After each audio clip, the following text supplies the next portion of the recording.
আজ বাজার থেকে এই ঢেলা পেশা এনেছে। শীতের সময় এরকম ঢেলা পেশা খুবই ভালো লাগে, তাই আজকে আমি এই মাছটা রান্না করে আপনাদের দেখাবো। মাছটা কেটে পরিষ্কার করে নিই।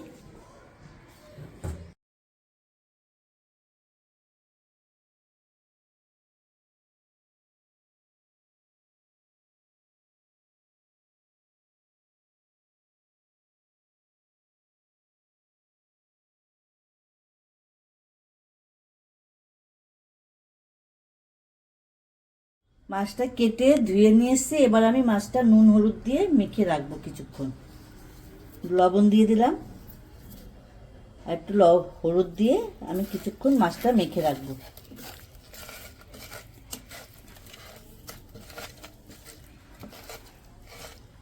মাছটা রান্না করার জন্য আমি মশলাটা বেটে নেব।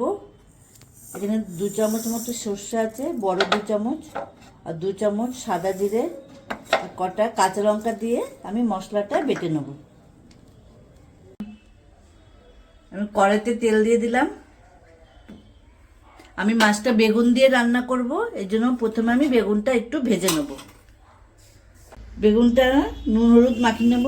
একটু নুন দিয়ে দিলাম আর সামান্য হলুদ দিয়ে মেখে আমি বেগুন ভেজে নেব।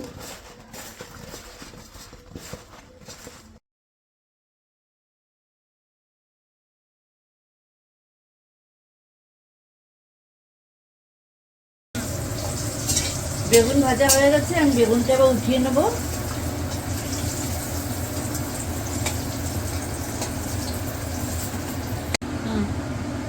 বেগুন ভাজা তেলের মধ্যে আমি কালো জিরা ফোড়ন দিয়ে মাছটা ভেজে নেব।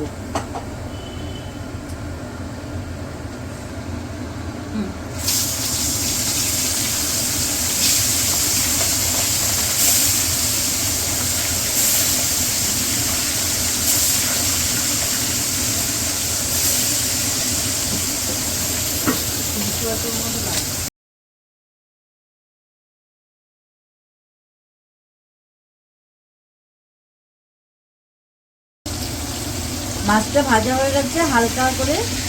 এইভাবেই আমি সবগুলো মাছ ভেজে নেব।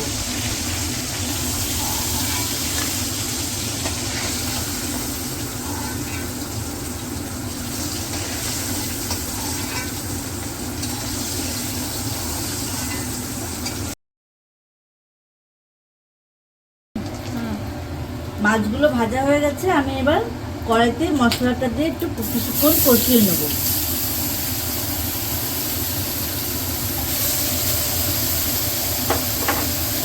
মাছ মাছ ভাজার সময় একটু মাছ ভাজার সময় আমি একটু হলুদ নুন দিয়েছিলাম, আমি এখন আর একটু লবণ দিয়ে দেবো।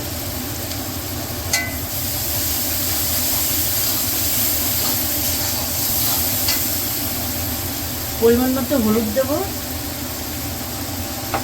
দিয়ে মশলাটা কিছুক্ষণ কষিয়ে নেব।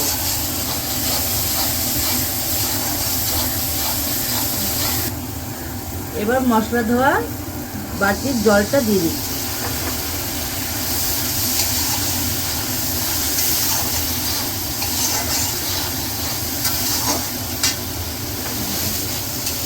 মশলা থেকে তেল ছেড়ে এসছে, এবার আমি খুব সামান্য একটু জল দিয়ে দেবো।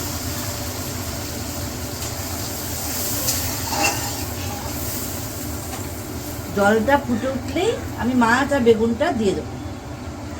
ঝোল ফুটে উঠেছে, আমি এবার মাছগুলো দিয়ে দেবো।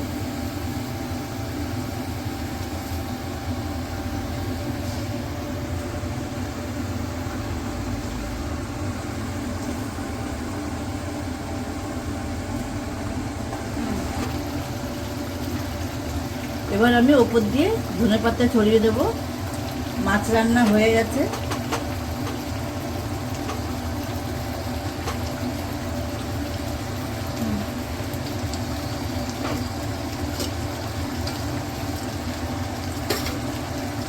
ঢেলা ফাঁসা মাছ আমার রান্না করা হয়ে গেছে। এই রান্নাটা আপনাদের কেমন লাগলো অবশ্যই আমাকে কমেন্ট করে জানাবেন আর একটা শেয়ার করে দেবেন।